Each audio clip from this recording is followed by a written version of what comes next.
tô aqui me arrumando, eu parei pra vir gravar um negócio, porque desde que eu postei os últimos dois stories, eu tô aqui me arrumando, eu parei pra vir gravar um negócio, porque desde que eu postei os últimos dois stories, chegaram várias mensagens de todos os tipos, assim, nenhuma ofensiva, mas assim, você esperou ele falar pra saber se era verdade ou não? Ah, que sorte que ele tinha os negócios. Ah, enfim, alguns comentários. Aí, o que eu quero explicar pra vocês? Danilo é meu amigo, gente. Meu amigo pessoal. A gente conversa amenidades. Tem 20 anos que eu conheço o Danilo. A gente se conheceu muito antes de muita coisa acontecer. Muito antes de muita coisa acontecer na minha vida e na vida dele. E a gente acompanhou a vida um do outro durante os últimos 18 anos. São 18 anos que a gente se conhece. Então, assim, é muito tempo você sabendo e vendo como a pessoa lida em inúmeras situações. E por isso eu não tinha a menor dúvida que a história não era bem aquela que estava sendo contada. Eu não precisava de provas. Eu não precisava que ele postasse, que ele mostrasse nada. Eu não precisava.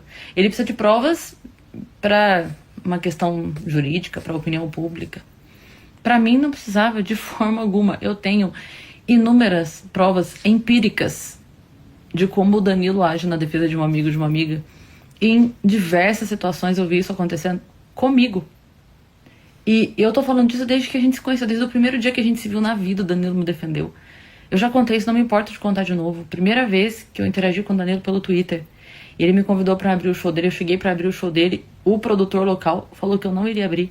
O Danilo, e o produtor falou, não vai não sei o quê. Quando o Danilo chegou, eu falei, olha, eu vim só pra te falar que a gente nos conhecia. Eu vim só pra te dar oi mesmo. O cara falou que não vai. Ele, como assim que não vai? Ele chamou o cara. Aí o cara chegou, ele falou, o que você falou pra ela que ela não vai abrir o show? Aí o cara, não, porque o Danilo falou, não, mas ela vai abrir o show. Ela veio pra abrir o meu show, ela vai abrir o meu show. Ele não precisava, entendeu? Ele podia ter virado pra mim e falado, que pena, então numa próxima. E estaria tudo bem. Mas ele não deixou pra lá. Entende? A gente não era amigo, a gente era conhecido de Twitter na época. Numa outra vez que eu fui abrir o show dele, aí a gente tinha se conhecido pessoalmente já, mas, de novo, ainda não éramos amicíssimos. A gente só se conhecia. Cheguei pra abrir o show dele uma outra vez, e aí eu abri o show, no final do show, veio uma jornalista no final, e aí começou a perguntar pra ele, o que você acha de Mulher na Comédia? Você acha legal Mulher na Comédia? Aí ele falou, você tava aí no show? Ela falou, tava. Ele falou, você viu que ela abriu o meu show? Ela falou, vi. Ele falou, então por que você não aproveita e não entrevista ela? Já que você quer falar tanto de humor feminino, valoriza o humor feminino, tá aqui, ó. Coloca uma foto dela no seu jornal, valoriza, bota o nome dela na matéria. E quem era eu ali, sabe? Naquela época, a gente não era nem amigo pra dizer que ele defendeu o trabalho de uma amiga. Não, ele só fez porque é isso, ele faz isso. Essa é uma atitude normal dele, quem o conhece vai saber falar disso.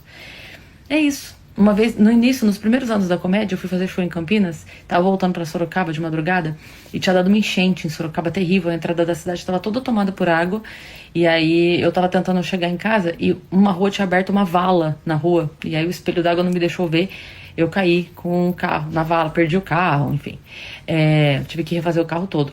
E aí ele ficou sabendo, eu tava recém-chegada na comédia, conhecendo a galera ainda. Ele entrou em contato comigo, falou, o que aconteceu? Fiquei sabendo do seu carro. Falei, foi. Ele falou, pega o meu carro. Passa aqui em casa, pega o meu carro, fica com o meu carro, até se arrumar o seu. Falei, não vou fazer isso. Ele falou, filha, vai. Você precisa... Eu tô em São Paulo, eu dou um jeito. Eu falo com o pessoal da TV, pega algum carro aqui, eu dou um jeito. Você precisa do carro pra fazer show. Eu não peguei o carro dele de qualquer forma. No fim, quem me emprestou o carro um tempo foi o João Valho, meu amigo lá de Sorocaba, que também é humorista. Pra eu poder fazer os shows e tal. Mas assim, vocês entendem? Que é dessa pessoa que eu tô falando, de que quando me conheceu, já agiu assim. E depois disso, gente, cara, teve a situação da minha separação, que quando aconteceu, o Danilo ele me ligava todos os dias, ou ligava ou mandava mensagem, como é que você tá? Você tá bem? Como é que você tá hoje? O que você tá fazendo? Tá precisando de alguma coisa? Todos os dias, sem exceção. Até ele ver que eu tava bem. Todos os dias, ele foi uma das primeiras pessoas que se posicionou firmemente do meu lado, pra não deixar brecha, sabe, de achar que, não, ele falou, não, no meu bar não pisa mais, no meu programa não pisa mais, e aí isso, pronto, acabou, tipo, se posicionou de uma maneira muito firme, sabe, e aí, depois disso, cara, foram inúmeras vezes. Quantas vezes eu, sei lá, com alguma dúvida, alguma inquietação profissional, Ligo, grito pra ele: cara, tá podendo conversar? Passa aqui no bar. Vou aí no seu camarim. Vou, não sei aonde. Quantas vezes, cara? Quando a gente foi criar o Vênus, a gente foi fazer uma lista de nomes, né? E aí o Vênus foi uma ideia minha, o nome Vênus. Quando eu fui fazer a lista das minhas sugestões, eu fui conversar com ele. Foi uma das pessoas que eu chamei. Falei: cara, me ajuda a pensar uns nomes aí. Aí ele para o que ele tá fazendo pra falar, entende? Um cara que tem programa, show, tava gravando filme na época, fazendo o livro dele, lançando quadrinhos. Para, porque é a doida da Cris Paiva, que é a ideia de nome. Entende? É esse cara que dá atenção, que dá ouvido, que para, que presta atenção, que valoriza até as nossas bobagens.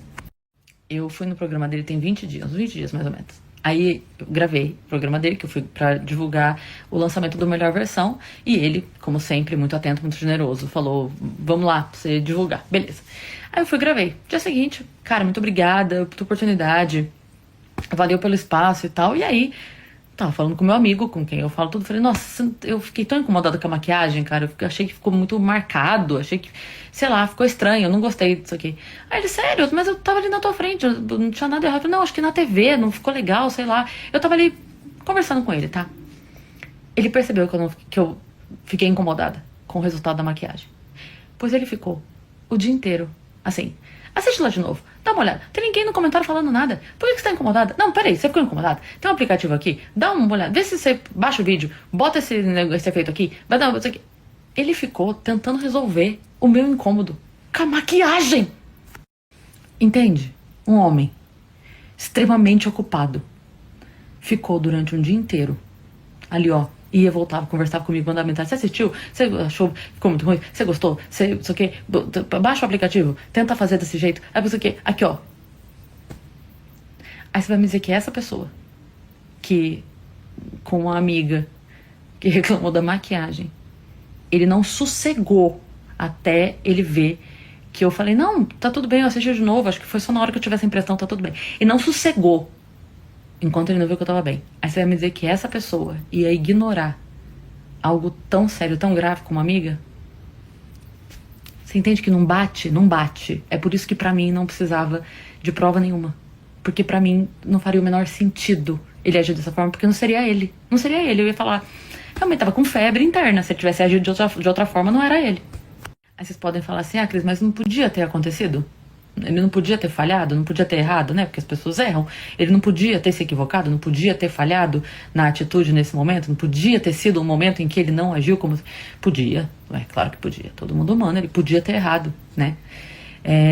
Ia ser muito estranho, porque é atitude condizente de uma vida, pra do nada ele agir de outra forma. Então a gente ia achar bem fora da casinha e os amigos iam mandar internar, porque tá lelé. Mas... então todo mundo é inocente até que se prove o contrário. Mas é que no caso do Danilo, ele é sempre culpado até que se prove inocente. Uma pessoa que está acostumada a viver apanhando de todos os lados, aprende, né, a se proteger. E graças a Deus ele estava bem protegido, porque ele está acostumado a precisar disso. Mas para mim, realmente não precisava. E, no fim das contas, o problema mesmo acaba ficando em segundo plano, né? Essa história, né, que é o que gerou mais mídia, não digo nada a ver, mas pouco tem a ver com o problema mesmo que temos ali nessa situação. Eu sofri assédio na infância e eu sei que às vezes a gente demora pra entender, pra juntar ali lé com cré. Eu era criança também, demorei pra entender o que tinha acontecido comigo, mas eu sei que de qualquer forma fica uma dor, né? Fica um negócio ali que é difícil de digerir mesmo, a gente não sabe nem o que a gente quer fazer e tal, mas eu sou da opinião que a nossa dor tem que virar escudo, não arma. Você não resolve a sua dor causando outra dor. Você não resolve o seu problema causando outro problema, né? Há que se ter um pouco de responsabilidade também a respeito da vida das outras pessoas, né? No fim, todo mundo tem os seus problemas, né? Eu tenho, vocês têm, Danilo tem uma história de vida familiar dificílima. Quem não sabe, acha facilmente aí na internet. E eu vi uma coisa outro dia que eu achei tão maravilhosa, que falava assim, que o herói e o vilão, eles nascem do mesmo lugar, que é uma dor muito grande. Mas o vilão pensa: já que eu já sofri, eu vou fazer todo mundo sofrer.